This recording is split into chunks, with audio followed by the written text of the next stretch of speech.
I'm so excited to introduce Susanna to you. I'm excited for various reasons because I think Susanna has an important message. And I wanted her to bring her message to the world. I first met her in 2012, I think it was 2013. I shared a stage with Richard Branson and many other speakers, and Susanna interviewed me. At the time I met her, she had very long black hair down to about the bottom of, the lower part of her back, and she was this bubbly, radiant being, and she was just full of energy. And she was supposed to come and join me at my next Mind Power course, and then I didn't hear from her. She just disappeared. I thought, how fascinating. And then I bumped into her just over a year and a half ago in Cape Town.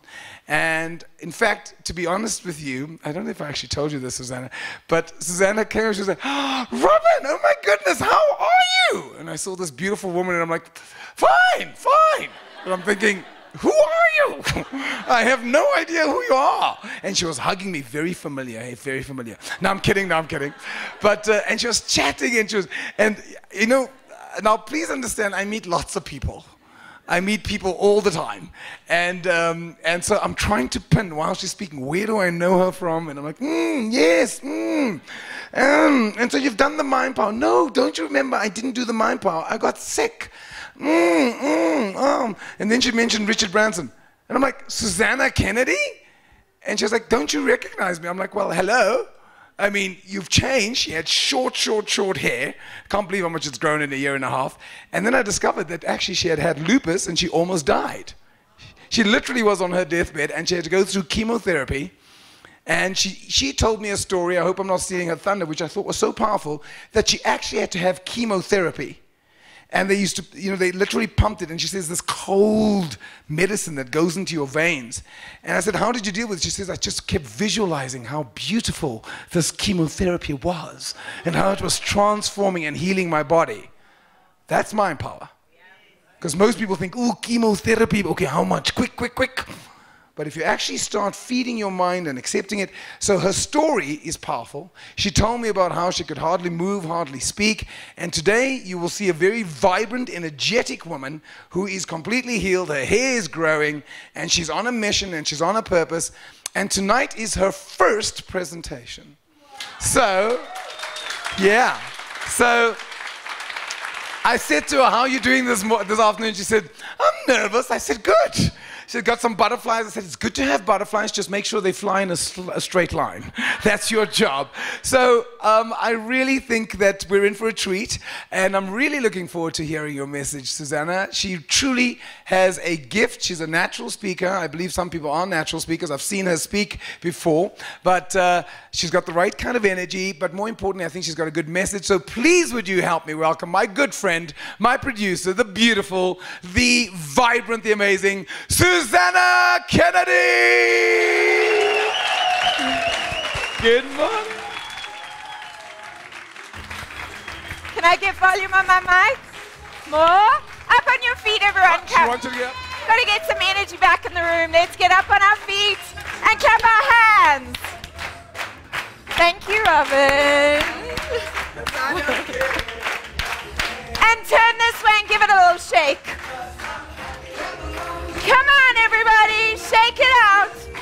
And turn around and give another shake. And rub the person's shoulders next to you. Rub them down their back. Go low. Woo! You guys aren't cross. And clap your hands. And jump like bunnies. I see you at the back there, not jumping.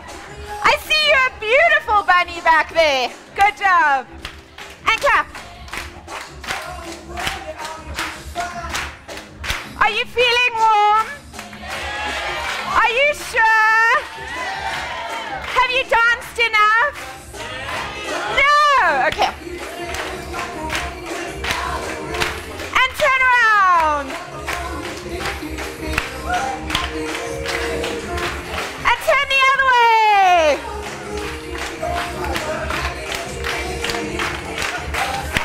Are you feeling happy? Yeah. can bring the sound down.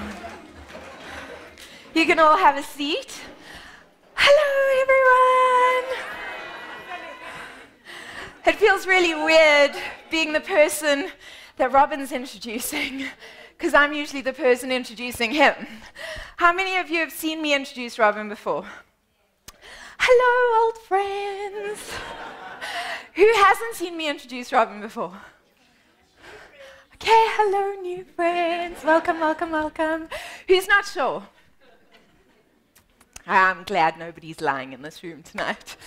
As Robin said, I met Robin in 2013. It was, at that stage of my life, I look back and I call that my previous life. It's like I've lived two lives in one body, and the one ended in 2013, 2014. It was a kind of a slow death. And then I started a new life at the beginning of 2014. One thing you must know is I've got a sense of humor, and I find the funny things, the funny side of everything. So don't look with gloom and loom at me and this story, because it really is a story of hope. And that if your soul is in alignment, and if it is right for you to be here, then you will be here, no matter what happens. And all of you are here tonight, and that is for a reason. I always ask a question: what is the one thing that men and women throughout history have in common that have changed the world? The ones that know don't answer. Newbies, any ideas?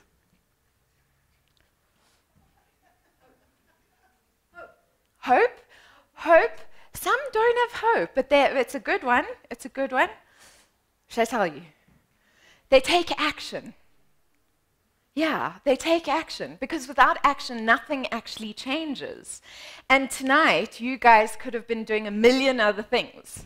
You could have been out for dinner with friends. You could have been playing tennis. You could have been lying on your couch watching days of other people's lives, picking your nose, no judgment from me. But the truth is that you decided to come and be here tonight. And for that, I really honor you. It is my life's work to assist people in becoming the best versions of themselves that they can be, and also to help them live the best lives that they can live. And that's why when I bumped into Robin in Sea Point, I had chemo, so I had no hair basically, but he was so in alignment with what I want to do with my life. And actually, just before I came here tonight, because I am a bit nervous, to be honest, it's a big story to be telling, I just prayed. And when I pray to the universe, God, I believe all rivers run to the same ocean. So it's Buddha, Allah, Krishna, God, universe, angels, fairies, whoever's out there, they can lend me a hand. You know, it's all connected, and that's what I'm talking about. And I just prayed and I said, I hope that tonight I say things that touch your lives and can assist you to be inspired to either make some changes or to grow in some way. So that's what I'm hoping I will do here tonight. Be patient with me. This is my first time, and I will do my best to honor your presence here. What I would like you guys to do very quickly, though, is stand up and turn to the person next to you and just recognize that they made the effort to be here tonight, and give them a huge high five and say, "You are fantastic." And turn to the person on the other side and say, "You are amazing." And give yourselves a great big round of applause, because you are the men and women that will shape this world. I have no doubt. Thank you. Okay, have a seat. I need to put my... Okay, now you see, there's all these things to do.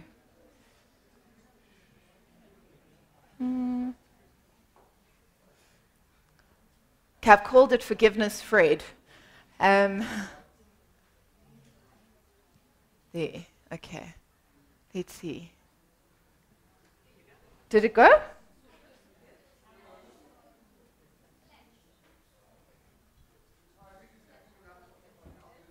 Okay. Oh, it's not plugged in, you're right. Is that right? Okay. So another man who I absolutely love and respect, and Robin was actually talking about him earlier, is one wonderful Nelson Mandela. There is another man. Sorry, Robs. Sorry.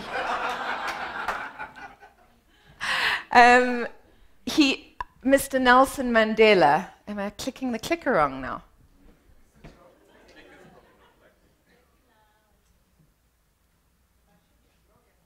It's broken. You touch this button. See, I'm usually on the other side of this, and then I'm like in control. Okay, all right, now we're getting going. Okay, so Nelson Mandela was a fantastic, extraordinary human being. We all know this. But I really don't think that he made the decisions that he made thinking that he would have the impact that he had on this world. I think he had a deep desire to create change. And he was going to do what needed to be done to create that change no matter what. And one of the most powerful things that I think Mandela did, which made not only a huge change in this country, but also impacted the entire world and made them sit up and pay attention, was he forgave. Forgiveness is a huge, huge, huge gift, not only for the person you're giving it to, but also to yourself.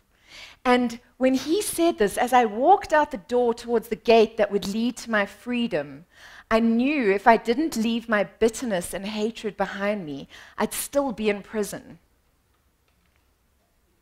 I want you to just think about that for a moment. How many of you are in prison at the moment? How many of you are holding on to something that is in the past, that is no longer actually relevant today, and is forcing you to live in the past and not actually live in the present and enjoy the future that is constantly coming towards you? Robin was talking about my past life. So see, I was a little bit of a schlebby, like, you know, one of those little schlebs that posed and stuff. There's old Zilla, and, you know, lots of peeps, and there's Banks. See, my hair was super long back then. That's why he says he didn't recognize me. Anyway, in my past life, I had a radio show, and I produced films, and I was living the life. I thought I was living my dream. It was amazing, you know. I would go to all these parties, be surrounded by amazing people. It was so much fun. But the reality was that something was bubbling inside. And when I met Robin and he said to me, you know, I'd love you to come to one of my talks. Please, will you join me? And I said, absolutely. And I fully intended to. But I was actually quite ill at the moment. And what Robin didn't know at that time is I was taking high dosages of cortisone and Schedule 7 painkillers just to be able to move. I had joint pain and my skin hurt, it hurt to swallow, and nobody could figure out what was wrong with me at the time. And I just kept going and putting on a brave face. But 2013 was an extremely challenging year because I got put on the wrong medication, which actually, I'm not going to tell you the whole story now, but in a nutshell, it caused me to have acute depression. And depression to a point where I actually tried to take my own life. And this was the medication that was supposed to be helping me. So next thing I knew, I found myself in the cardiac ward, which I thought was quite funny and ironic because I had a broken heart and I was in the cardiac ward. So I saw the humor in it. I don't know if you guys do. Anyway, they wanted to lock me up in a psychiatric ward. That's what the doctors wanted to do. And my mom, being the incredibly brilliant, wise woman that she is, said, no, this is not my daughter. Something else is happening here. And she sent me to a secondary facility, and I spent 4 months in that secondary facility. And in those 4 months of being there, I was surrounded by drug addicts and people with psychological challenges. And I thought that was quite funny as well because I've been putting addicts into rehab my whole life. And now I was in rehab with the addicts. So it's just funny how life turns things around. But during that time that I was in there was the first time in my life that I actually sat still. Before that, I'd been a complete workaholic. And, you know, I just worked and worked and worked to distract myself from things. And all of a sudden, I couldn't work to distract myself from things. And I went for counseling almost every day. And during that time, I started remembering things that I had long locked away. And I remembered that I'd been abused.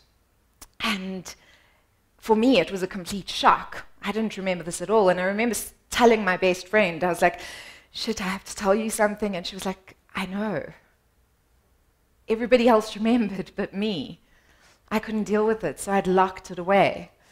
At the time, I was also doing some work. I don't know if any of you know Debbie Ford. Anyone in the audience done her work? She is spectacular. She's passed away now, but her work is spectacular. I highly recommend you all getting her books. Well, if you like to read, there's The Dark Side of the Light Chasers. If you don't and you like to watch videos like Banks or listen to an audio, then The Shadow Effect. And basically, Debbie Ford's whole thing is that if we don't accept every part of us, because the whole universe exists in every part of us, I think I can go back. I love that the whole universe exists in us. I mean, look, this is a brain cell. This is the universe. This is the birth of a cell. This is the death of a cell. Look at the symmetry. This is an eye. This is a nebula. The entire universe exists in every single one of us. And that's amazing. It's incredible. It's miraculous. But what a lot of people forget to do is embrace the dark. You see, because where there's light, there's also dark.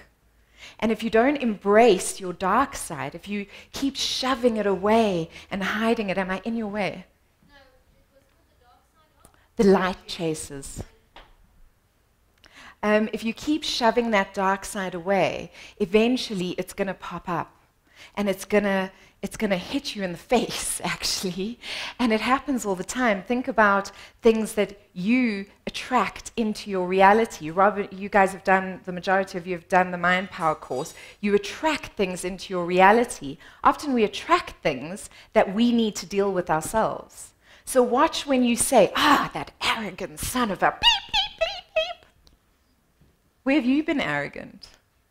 Where are you doing the same thing? Where do you need to look at yourself? And my counselor at the time was amazing. His name was Gus. And he said to me, Susanna, where have you been abusive?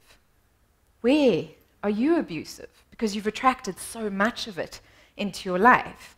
And I actually got pissed off. Please excuse my language, by the way. If anyone gets offended, I'm really sorry. I will swear every once in a while. I hope it won't be too bad. So he said, where have you been abusive? And I was like, Gus, are you mad? I said, I've never consciously, and I can say this honestly, hurt another living thing in my whole life. I step over ants, for crying out loud. And now you're telling me I'm abusive? He said, go away and think about it. I said, okay, fine. So I went away and fuming and really cross and thought about it and really dug deep. And then it hit me like a ton of bricks in my chest. I realized I'd been so abusive my whole life. And it was to myself. I'd been never good enough. I was never smart enough. I was never pretty enough. I never achieved enough. I was horrible to my body. And in that moment, the only way I can explain it is that myself and my body split. And my body said, bleep you. I'm not letting you do this anymore. Anyway, at the time, I'd been put on some medication called Simgen, and it had finally started masking the symptoms. So I was able to function again, which was fantastic. I was able to run, I was able to exercise, I was able to talk, I had clarity of mind. It seemed like my life was coming together. And what I didn't tell you earlier on is back in those days where I was all schlebby and all of that and interviewing people, I met a guy. You know when you meet this other person and there's like this big spark and you just feel this real connection. And that's how we felt about each other. It was like palpable. People kind of, you know, when they turn around, it's like, what's going on back there, you know? That's what it was like. And anyway, he was in a relationship at the time, and I have very strict moral rules, so neither of us, and he did too, so neither of us ever acted on it. But as I came out of the rehab facility, I got a call from him out of the blue. And he said, listen, I've started this project, and I know you want to help people, and I know you want to, make people live good lives, and I think you'd be perfect for it. Are you free? And I was like, yes, absolutely. This is amazing. This is what I've been waiting for. And plus, I'm no longer with my ex. It's like, sweet. I was very happy about that. And so we spoke on the phone for about a month and a half. And plotted and planned. And you know how it goes, girls especially. Guys, you're not so bad at this, but girls, we start planning ahead, like the marriage and the kids and the old age and, all of that. It all happened, in my mind.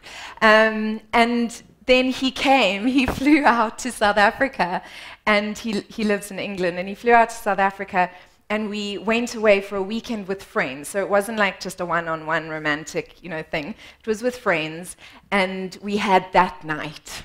You know the night, girls and guys, where you sit up all night and you tell each other your deepest, darkest secrets and realize that every single thing that you've ever been looking for in a human being is right there in front of you.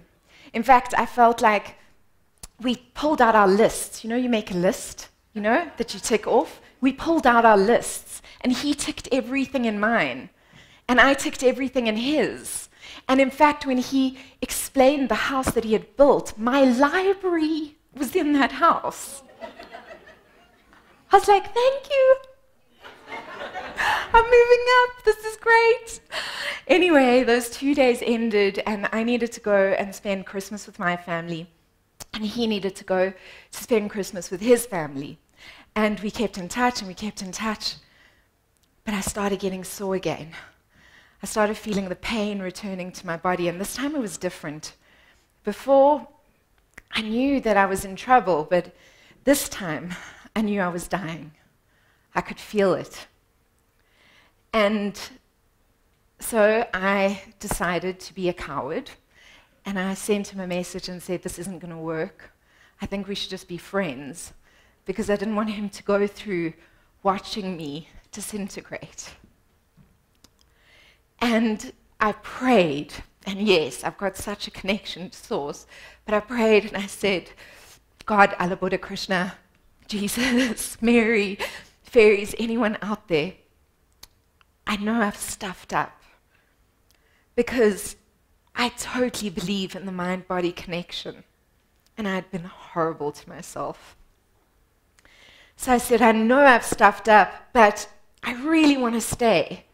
And I promise if you let me stay, I will make it worthwhile. But at the same time, if it is my time to go, then I will accept that gracefully. And that was my first true moment of surrender. I didn't know what surrender meant before that. But what it really means is giving over the outcome, but doing your best in the meantime. Within 2 weeks, I was in ICU. I was having brain seizures. My organs were near failing. I'm a very big overachiever. Most people get lupus in one organ. I decided to get it in every single organ except my heart. So they were really panicking. They didn't know what they were going to do. And in the meantime, every waking moment that I had, anything that I saw or heard, I would tell my mom that I needed to get it done, And he was messaging me and messaging me and messaging me, and I couldn't respond. What was I going to say?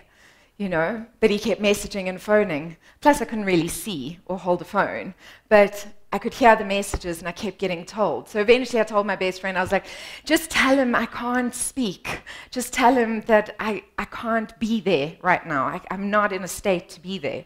And the next thing I knew, I opened my eyes, and there was the most, I hope it's the next slide, the most ridiculous bunch of flowers I'd ever seen. It was embarrassingly huge, and I felt so blessed, and I thought, oh wow, he is still thinking of me.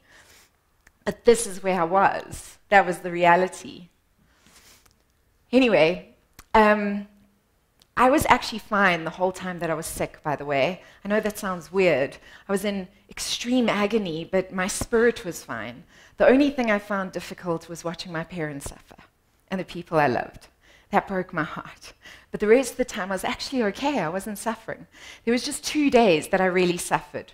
And it was because I've got these tiny, I don't know if you guys can see, little miniature veins. They're not very helpful when you need to stay on a trip 24/7 to be kept alive. And they usually use children's needles for my veins. But from being in ICU and all of this, everything had just exploded. It was like a battlefield, my poor body. And let me paint you a picture actually. So battlefield arms and legs, and then very skinny and gaunt, hair down to here dirty in a plait, big rings under my eyes, very gaunt and like no color in my face. And then from the waist down, something magical happens when you take cortisone. I don't know if you guys have ever experienced this, but I became a toddler from the waist down. Like literally a toddler. From here down, I was a size 6, I was a 12. A size 12. I even had, you know the fold? You know the fold that toddlers have? I had that fold. And cankles. Hairy cankles. I was really my worst self. And that night, after my veins were doing their thing, and I insisted that they carry on trying getting this needle in my vein because they wanted to put one of those, what they called? Shunt. In my, and that freaked me out a bit. I was like, I don't want a shunt in me. Ugh. You know, so I was like, no, you keep going. So it took 5 hours for the nurses to finally get my veins not to explode. And I've still got a tiny scar here because that's where they got it eventually. And I almost strapped my arm to the bed so that it wouldn't move because I was so scared that I would pull it out or it would explode or something. So I hadn't slept. And I woke up the next morning and the physio came and he assisted me and walked just a few meters every day just to try and keep things going. And I remember walking down the passage and through this haze, because I couldn't see, with my oxygen mask on and everything, I saw this silhouette. And I was like, shit.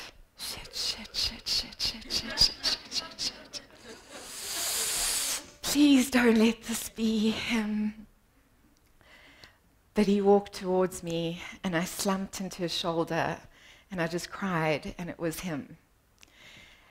And he took me back to my room and I sat there and I couldn't talk much. I was just, you know, when you like that not pretty hot mess where it's like just snot and that was what I was, sitting there saying, well, you know, sorry you've come all the way from England to see this, but I'm having emergency chemo. It's the last resort. It's the last chance I have of, you know, anything working, and I start tomorrow, which means I'm not going to be able to have kids because it's very likely that I'm going to be infertile. And so, you know, I'm glad you came, but, you know, sorry you wasted your ticket. And he was like, no, I'm going to get you the best doctors and we'll hire fertility specialists. And if that doesn't work, we'll adopt. And I was like, what? And I thought, this can't be real. And he was like, it is. And I must be honest, by the time he left, I had some glint of hope in me, you know, that this guy was for real, that this was going to actually happen, and that maybe the chemo would work, and then maybe I would, you know, move to England, and then he would come to Cape Town half the time because I love Cape Town summers, and I would have that library, and we would have kids and all these things. The next day, I had my first course of chemo. The night before, by the way, I did a John of God healing. I combined I didn't only do chemo to get better. I combined a whole lot of things that the universe truly guided me to do, which I can share with you another time. But that day I started my chemo, and because I was so weak and my veins were just not behaving themselves, it took 9 hours to do that first chemo. And Robin explained it somewhat, but I had to make peace with it because I was a homeopathic baby. I don't know if any of you are into the natural way of things, but you know, before I got sick, I was like, this is the way you do things. And when I surrendered, I always tell that joke. I don't know if you guys know the joke about the guy in the flood. there's a guy in the flood and he's climbing the tree, and this dinky boat comes along. And they're like, climb on, climb on. And he's like, no, don't worry, God's going to save me.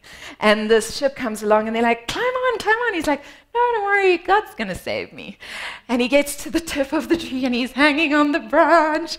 And this helicopter comes and they put down the rope ladder and they go, climb up, climb up. And he's like, don't worry, guys, God's going to save me. And he drowns.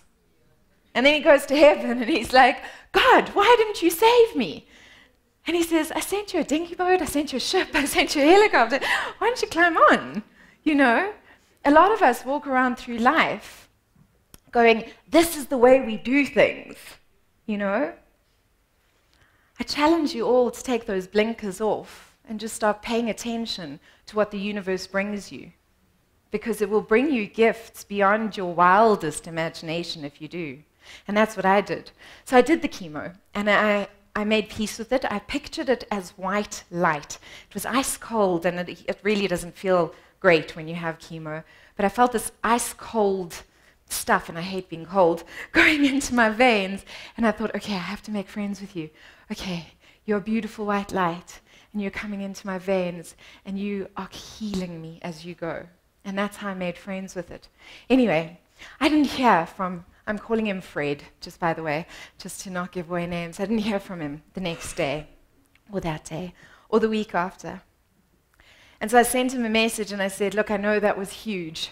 It was a lot, you know, to swallow. I really am looking fantastic at the moment, and I understand why you're so attracted to me in that situation.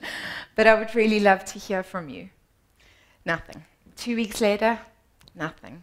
So I sent him another message, and I was like, hi, I know it was a lot to swallow, but please just contact me. Nothing. And then I saw a picture on Facebook.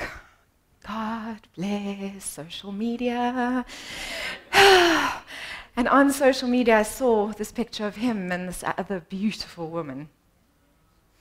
And I sent him a message, and I said, please, can we just at least talk? I just need some closure, you know? And nothing.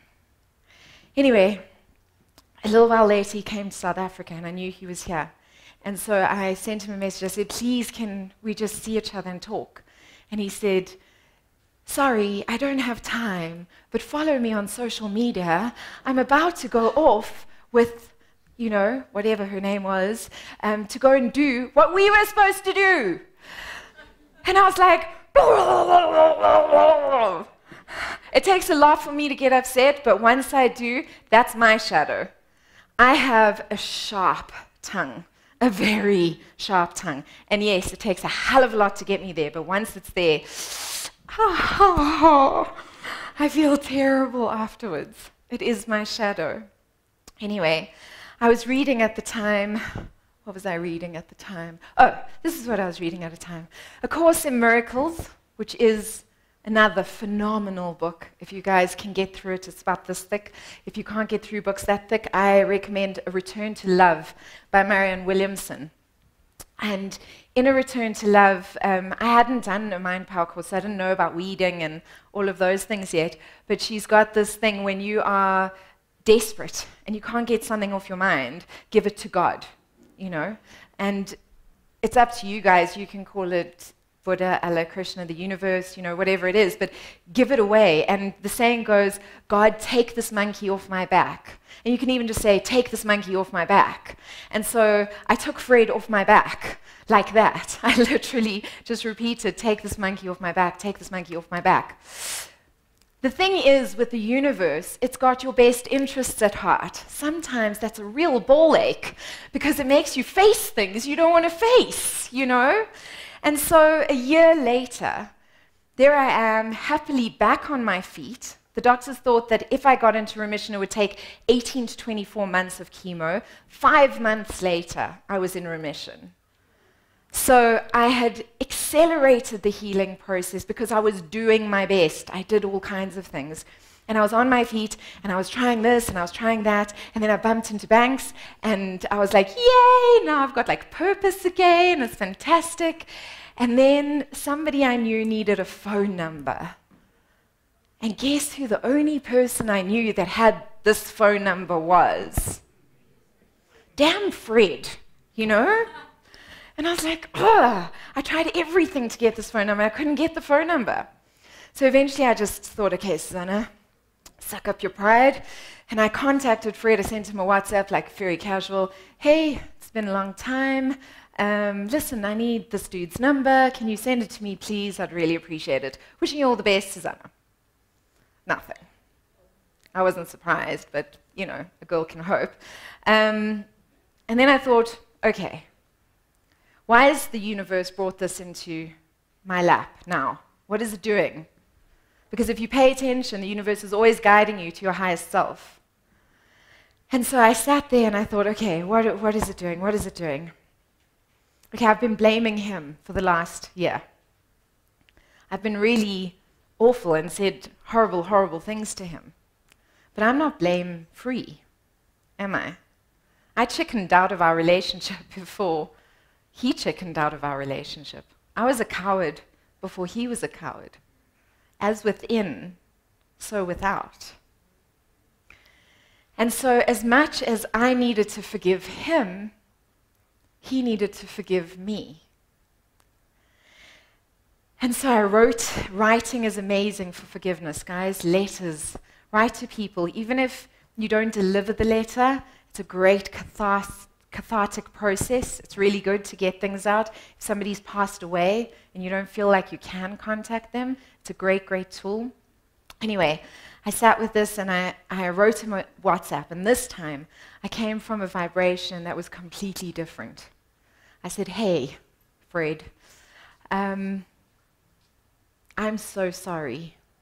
I said, I get that what happened a year ago was huge, and I reacted terribly, and you reacted terribly, and we both did horrible things that I'm sure you wish you could take back. I know I wish I could take it back. And I hope that you can forgive me and just know that I'm tired of carrying this with me, because I've been carrying it for a year. So if you could forgive me, I'd really appreciate it. And I'm so sorry I contacted you and asked you for something without having this conversation first. But it was for a friend of mine, and he really needs this number. So if you could help me, that would be great. If you don't feel like you can, that's fine too. I just wanted to extend my apology and hope that you would do the same. And then I switched off my phone, and I did a meditation. I meditate a lot. And I went into this meditation, and I did a clearing exercise where I severed and burnt away all the nasty cords that had been binding us together throughout this time. And I replaced them with love and compassion and gratitude for what he had brought into my life. And then I pictured myself getting a WhatsApp saying, hey, great to hear from you. Thank you so much. Thank you. And I forgive you too. And here's the number.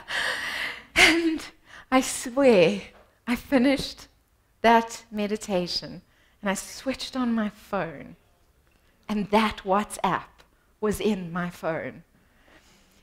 In fact, I actually recorded a video straight away because I couldn't believe it had been so instant.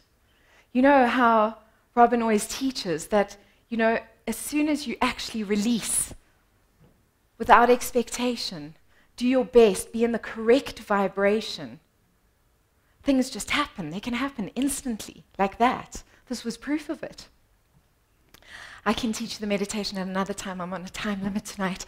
But the point is that I'd been carrying something, he had been carrying something, and in that moment, I realized that, oh, that's how he met me, by the way. See, I was like kind of pretty and long hair, and then he met that. You'd also freak out, you know? Put the shoe on the other foot. I don't know what you guys are carrying.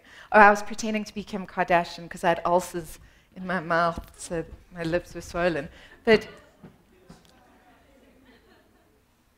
I realized that to forgive is to set a prisoner free and discover that that prisoner was you. There's a story about two monks, and they're walking by a river, and they come across this woman, and she's trying to cross the river, and she says, please help me cross the river, I can't get across. And the old monk, without a second's notice, he just picks the woman up onto his back, and he carries her across the river. I might have a slide. Yes, I do. Okay, so, and he carries her across the river. But the young monk is very upset about this.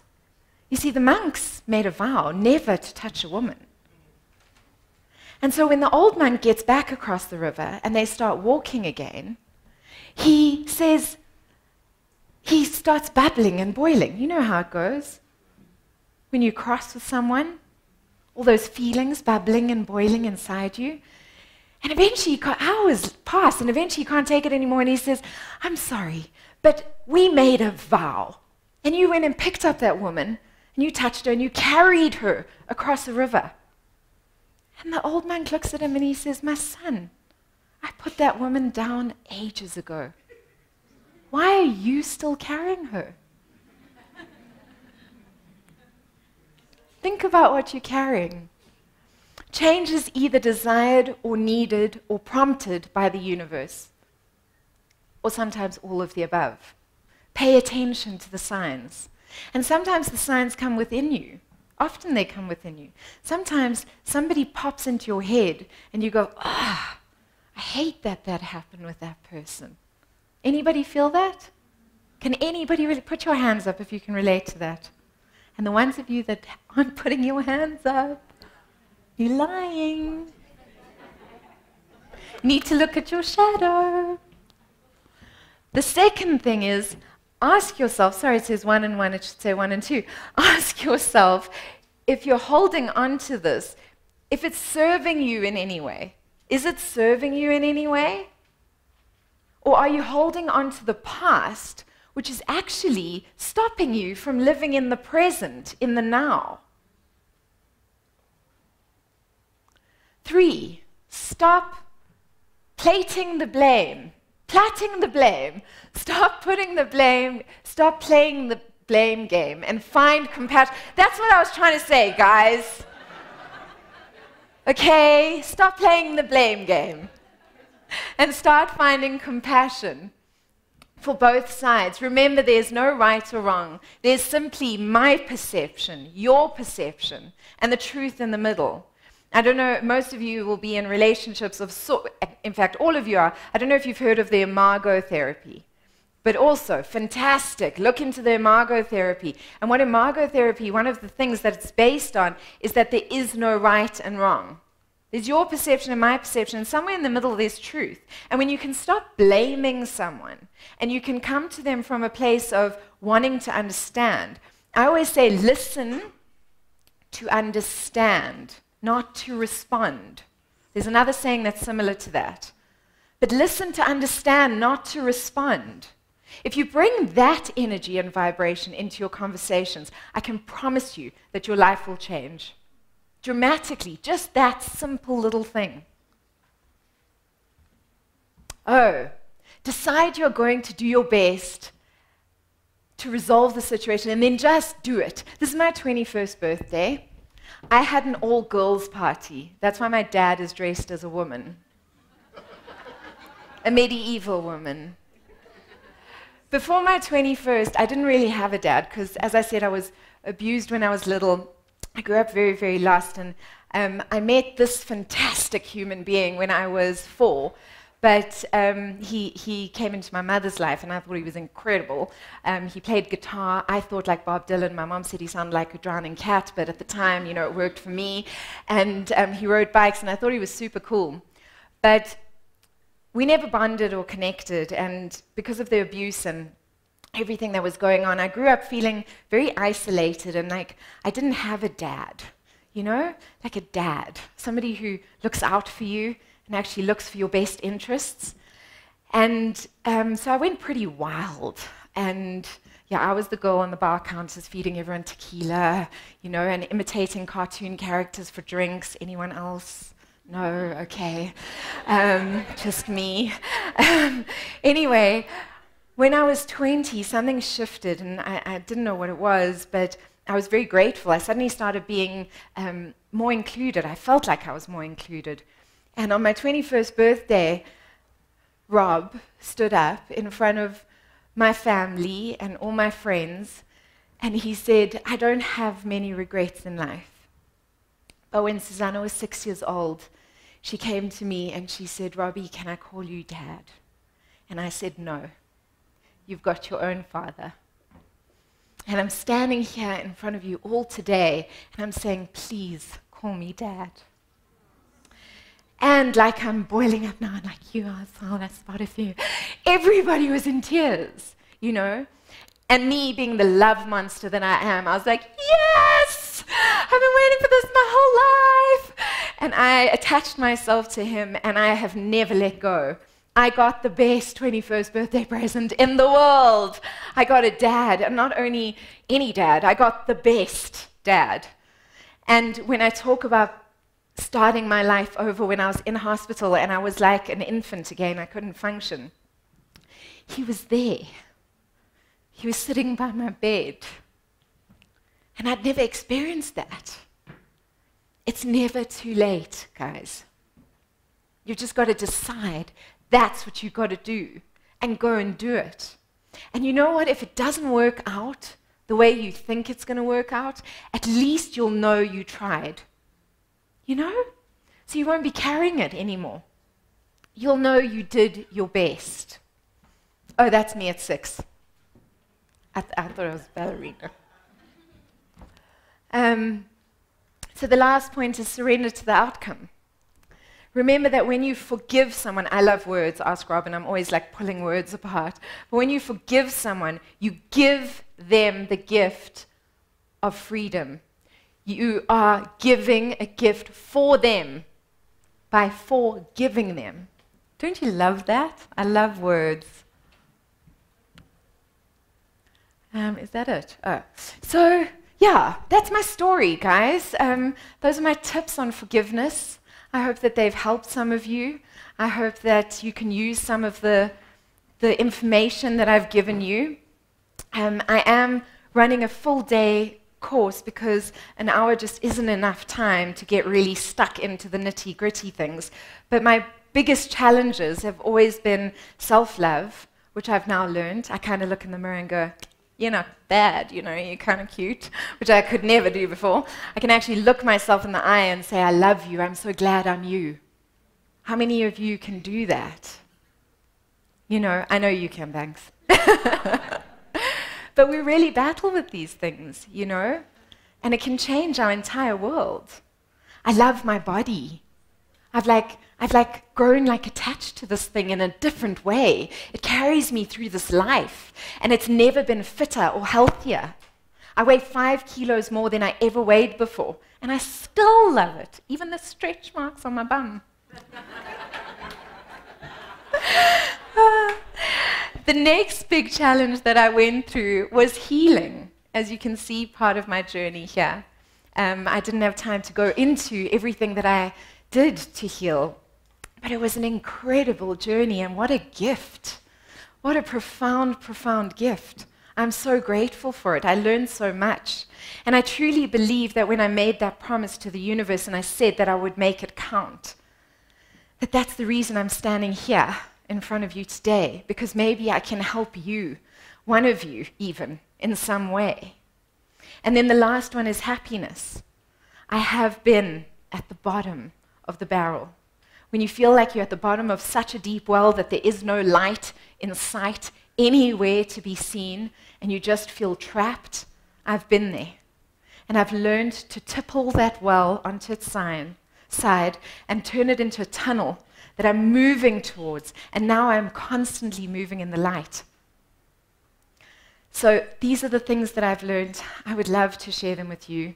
I just want you to touch as many people as possible. It's a full-day workshop. So I'm going to do a crazy special for you guys because I want you to bring friends as well. Because I'm sure while you're sitting here, you're going, I'm sure that this person would really benefit from this, not just me. I hope so, anyway. So what I'd like to do is give it to you for 2 people for 1.5 for the day. It's going to be my first course.